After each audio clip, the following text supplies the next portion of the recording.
Sally YouTube, I've got a cool video coming for you today because it's a video actually that was inspired by a question I got asked by one of my subscribers called Ben, and Ben used the Ask Me Anything form, which is the form that I put below my Q&A videos. And he asked me, can you tell me a little bit more about the ways in which France has changed you as a person? So that's what we're going to talk about today, the good, the bad, and the ugly, the ways that France has changed me, because I have been here for almost 5 years now, and I have changed. In some ways, you know that you'll never be 100% French, but you'll also never be 100% New Zealander again, I think. There's an obvious impact when it comes to the influence that France has had on me. So with all that said and done, let's get started. So one of the really good ways in which France has changed me is that it's made me a lot less of a consumer. I think in France there's a less consumerist attitude towards things in general. Like a concrete example of this is that they're not really a credit nation. So when I go back home, I notice in the stores it's like 24 months interest free, buy now, pay later, you know, put it on this payment plan, this credit card. I know that credit plans and things probably do exist, but the proportion of people who use credit card, use hire purchase and rack up debt is a lot lower. Over here, the attitude towards consumerism is different.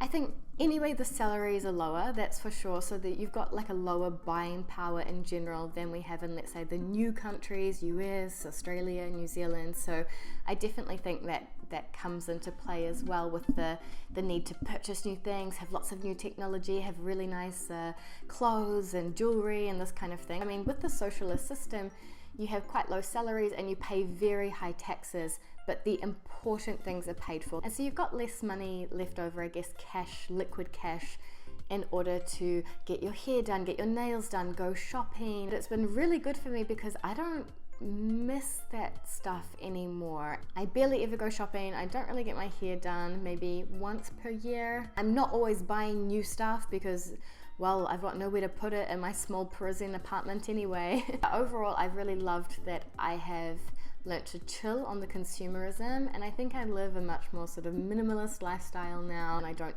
ever want to go back to that rat race of keeping up with the Joneses and just buying all this stuff.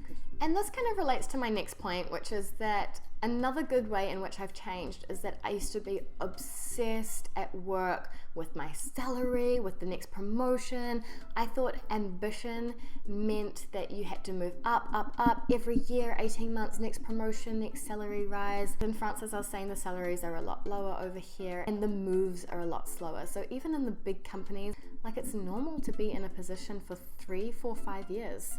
And things just move slower over here. People appreciate their work-life balance a lot more. The holidays are important. Whereas I know that if I had stayed in New Zealand, I would have been that person always hungry, chasing that next dollar figure, that next promotion, hustling, grinding, doing what it took to move up the ranks. But I like in France that it's forced me to stop and remind myself of what's really important. Probably relates a lot to that first point because I was always chasing like more money, more salary, you know, promotion.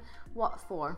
So I can have a bigger house, a bigger car, so I can afford all the things. And yeah, if you become less of a consumer, then you don't need that huge salary to fuel that lifestyle. So it kind of goes hand in hand. The next good way in which France has changed me is that I'm a lot less afraid of confrontation now.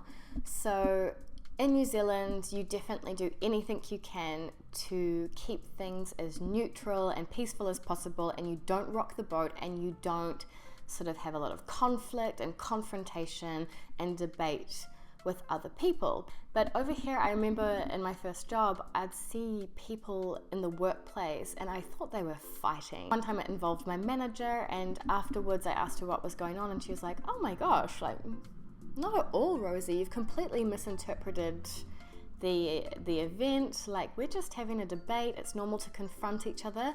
When you confront each other, you confront the idea, you get everything out on the table, you challenge each other to be better. They really helped me realize in France that debating and confronting and having conflict is fine. It's a healthy outlet, and it's not something to take personally. It doesn't mean that you dislike the other person. In fact, not at all. You're able to disagree, and that's okay, and really sort of thrash it out. And I was never able to really do that before. And in our culture, we kind of maybe disagree with what colleagues are saying, and then, you know, behind closed doors, we'll sort of say to our colleagues, oh my gosh, you won't believe what my manager said. I really don't agree. I think it's a stupid idea. But that's not going to change anything. And I'm not afraid of confrontation now, and I can see the positive sides of it, and I can definitely use it to my advantage. The next way in which France has changed me is that I'm a tougher person now. So maybe it's from all that conflict and debate and confrontation. I don't know, I'm a lot less sensitive when it comes to that for sure. If you've moved to the other side of the world, away from your friends, away from your family, and you've overcome the French bureaucracy, it's like if I've been able to fight year after year after year for a visa to stay in France, if I've been able to wait 4 months for my internet provider to set up my connection, if I've been able to spend 8 hours on hold with La Poste, you know, over my lifetime, trying to track down the 15th lost parcel, you know, that got sent to me from New Zealand and never arrived. All of these kinds of hard experiences make you a stronger person. You learn to grow a thick skin. You learn not to stand down to people. You know, if you've got that person in front of you saying, "Non, c'est pas possible," you can say, why? You can kind of stick up for yourself rather than who I was before, which was more of a wallflower, like, oh, okay, sorry. Yeah, you've got guts, because it takes guts to move to the other side of the world. It also allows you to put things into perspective. So the little things that used to bug me, upset me, that I thought was a drama, they're nothing now, not compared to some of the things that I've had to fight through. So it just, helps to make you overall a tougher person. The next thing that has changed me forever is the fact that I've learned a second language. Unfortunately, in New Zealand, I never learnt languages. It wasn't part of my academic curriculum. I was very much focused on the sciences, and languages aren't compulsory in New Zealand. Learning a second language has been a beautiful opportunity. It's good for your brain. They say that people who know two or more languages, you know, it builds new networks in your brain that allow you to have more empathy for other people. And you know, without speaking French, I would never have been able to connect to the French people that I have connected with, get to know my partner's family, become part of a French family. So just the fact of speaking French has been such a beautiful gift, and it's something that I will keep with me forever. Another way in which France has changed me for the better is that I think I appreciate beauty and aesthetics more. I think in France, people say, oh, c'est beau, comme c'est beau, it's beautiful, about so many different things. It can be a building, it can be a statue, but it can be as simple as, you know, a small gift box. I remember when my colleague received a very small gift from us in a little red gift box, and she's like, comme c'est beau, like talking about the gift box. And I think the French appreciate aesthetic things in general. And it's not just the obvious things. It's not just a car, it's not just flowers. It's really simple things. Like it can be, you know, the way a meal is presented. Wow, it's so beautiful. As ridiculous as the color purple that's on that sign over there. I love that color. It's beautiful, that color. And I've noticed that I've started to appreciate things more aesthetically as well, and really appreciate the small details in something, tiny little patterns, details, colors, all of these things. I'm starting to appreciate them more, and I've got much more of a sense for beauty. Okay, so now let's move on to the ways in which France has maybe changed me for the worst, I could say, or maybe it's not so positive. So firstly, I'm very, very impatient now. So I don't like queuing either, just like the French. I don't like waiting. You know, you get used to the metro coming like every 3 to 6 minutes, for example. And when I go back home in Auckland, I'm like, oh, you have to wait 20 minutes for a bus? Ugh. I would definitely say another point is that I probably smile a lot less and I'm less friendly. If you guys have seen some of my other videos, you'll know that it's not really normal to like smile and be super friendly and warm to someone, especially a stranger here in France.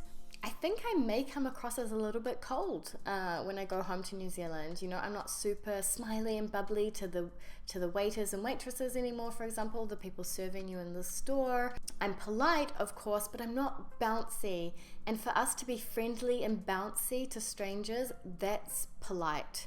And so I probably come across, as quite cold. And I've noticed that I get really annoyed now when the customer service is too good.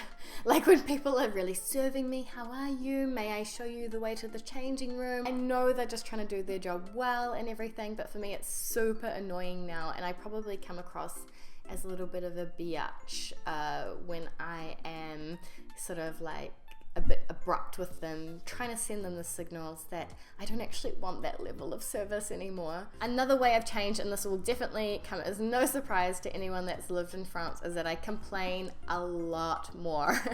So, nothing's ever perfect. If I see an amazing movie, I go to an amazing show, I'll always have to add a critique, because that's what you do in France. You always express the positives and then you critique it, or you just go straight to the critiquing. I'll definitely say that there was something really peaceful about a life where things were positive and great and full stop, rather than sort of complaining about things, that's not working, I didn't like this, etc.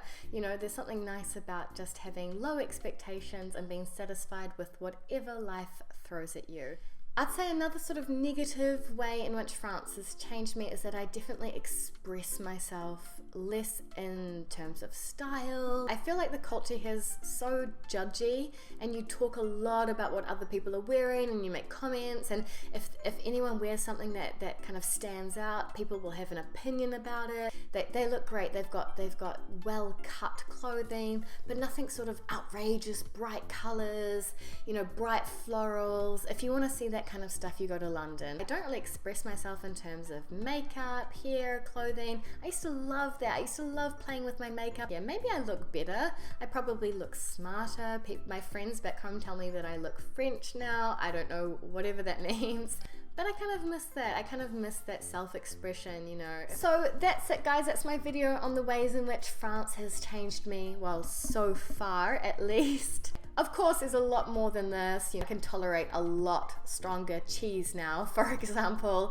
But this is just a little bit of insight into the ways in which living abroad can change you, living in France can change you, or at least what happened to me. That's part of the journey, that's part of expat living. As usual, it's been a pleasure making the video, and I'll see you in the next one. A bientôt!